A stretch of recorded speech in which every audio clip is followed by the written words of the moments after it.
গরুমারা জঙ্গলে শুরু হচ্ছে গন্ডার শুমারি। গন্ডারের সংখ্যা বাড়বে আশায় বন দফতর। আগামী 5ই এবং 6ই মার্চ শুরু হচ্ছে গন্ডার শুমারি। গরুমারা বন্যপ্রাণ বিভাগের অন্তর্গত গরুমারা এবং চাপড়মারি জঙ্গলে শুরু হবে গন্ডার শুমারি। গন্ডার শুমারি চলাকালীন পর্যটকদের জন্য বন্ধ থাকবে জঙ্গল। শেষ গন্ডার শুমারি হয়েছিল 2022 সালে। সে সময় গরুমারার গন্ডারের সংখ্যা ছিল 55টি। আর এবারে গন্ডারের সংখ্যা বাড়তে পারে বলে আশায় বন দফতর। এই গন্ডার শুমারি উপলক্ষে রবিবার থেকে 2 দিনের প্রশিক্ষণ শিবির শুরু হলো গরুমারা বন্যপ্রাণ বিভাগের অন্তর্গত দক্ষিণ ধূপজোড়া এলিফ্যান্ট ক্যাম্পে। প্রথম দিনেই বনকর্মী বন সুরক্ষা কমিটির সদস্যদের প্রশিক্ষণ হয়।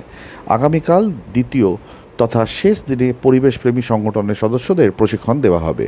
প্রথম দিনের এই প্রশিক্ষণ শিবিরে উপস্থিত ছিলেন ডিএফও গরুমারা দ্বিজপ্রতিম সেন, জলপাইগুড়ি বন বিভাগের ডিএফও বিকাশ ভি, বৈকুণ্ঠপুর বন বিভাগের ডিএফও রাজা এম সহ বন দফতরের বিভিন্ন দপ্তরের আধিকারিকরা। এ বিষয়ে গরুমারা বন্যপ্রাণ বিভাগের ডিএফও দ্বিজপ্রতিম সেন বলেন, প্রায় 30টির বেশি টিম এই শুমারিতে কাজ করবেন। ট্র্যাপ ক্যামেরা এবং কুনকি হাতির সাহায্যে চলবে এই গন্ডার শুমারি। যে 2 দিন গন্ডার শুমারি চলবে সেই 2 দিন পর্যটকদের জন্য জঙ্গল বন্ধ থাকবে।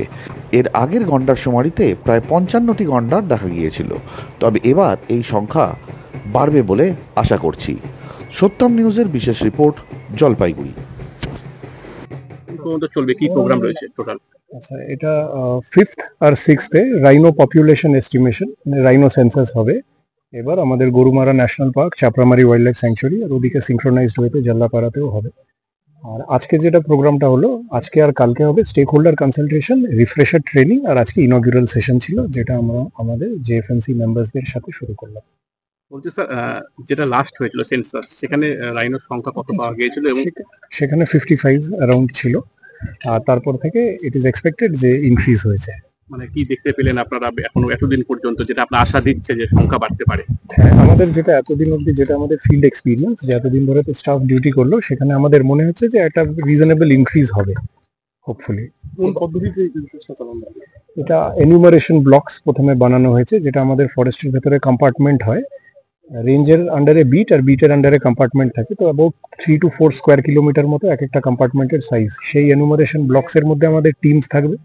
এনুমারেশন ব্লকসের সাইড লাইনস গুলোকে ট্রানজেক্ট লাইন হিসাবে নেওয়া হয়েছে, আর আমাদের যে anti poaching camps, protection towers, barracks এগুলো রয়েছে, এগুলোকে ফিক্সড পয়েন্ট হিসাবে নেওয়া হয়েছে। অ্যাকর্ডিংলি টিমস ডিপ্লয় করে ওখানের মধ্যে স্যাম্পল মেথডে চালু করা। কতগুলো টিম এবং কতজন?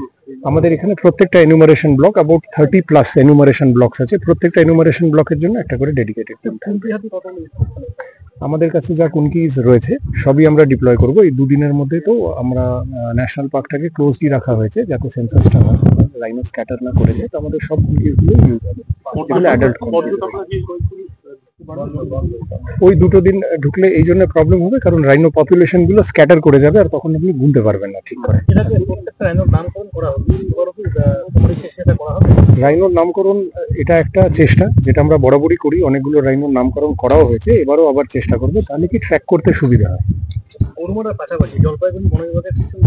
Yes, absolutely. হ্যাঁ, এখন অ্যাবাউট ক্লোজ টু 10% অফ যেটা আমাদের রাইনোজ আছে এস্টিমেটেড, তারা কিন্তু জলপাইগুড়ি ফরেস্ট ডিভিশনেই থাকে, যেমন কি নাথুয়া, রামসাই, ডায়না এই এরিয়াগুলোয়। তো এইটা Jalpaiguri forest division, Gorumara wild life division, Jaldapara wild life division 3 জনে মিলে একসাথে করছে ওয়েস্ট বেঙ্গল ফরেস্টের আন্ডারে।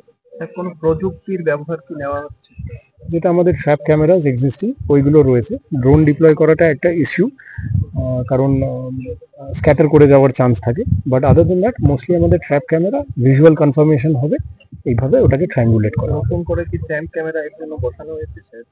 আমাদের যেটা এক্সিস্টিং স্টক পাইল আছে ট্র্যাপ ক্যামেরা, সেগুলোকেই ডিপ্লয় করা হবে। কতগুলো রয়েছে আমাদের trap camera at the inventory level close two 70 to 80 রয়েছে, বাট তার মধ্যে পরিস্থিতি বুঝে আমরা ডিপ্লয় করবো। শুধু কি গন্ডারই সাহেব, নাকি অন্য পার্শ্ববর্তী প্রাণী যেগুলো আছে সেগুলো কি কাউন্ট করা হবে এখানে? এইটা ফোকাসড রাইনোর উপরে। চিতাবাঘ বা চা বাগানের যে চিতাবাঘ, তার উপরে কি কোনো সেন্সাসের চিন্তা ভাবনা রয়েছে? সেটার একটা চিন্তা ভাবনা রয়েছে, ওটার একটা কনসেপ্ট নোটও রেডি করা হয়েছে, যেটা আমাদের নন ফরেস্ট এরিয়ার মধ্যে রয়েছে। তো কিছু স্বেচ্ছাসেবী সংগঠনদের সাথে আমরা ডিসকাশন করছি, ওটা হোপফুলি ফ্রুটফুল হবে। সামনেই হোলি হয়েছে।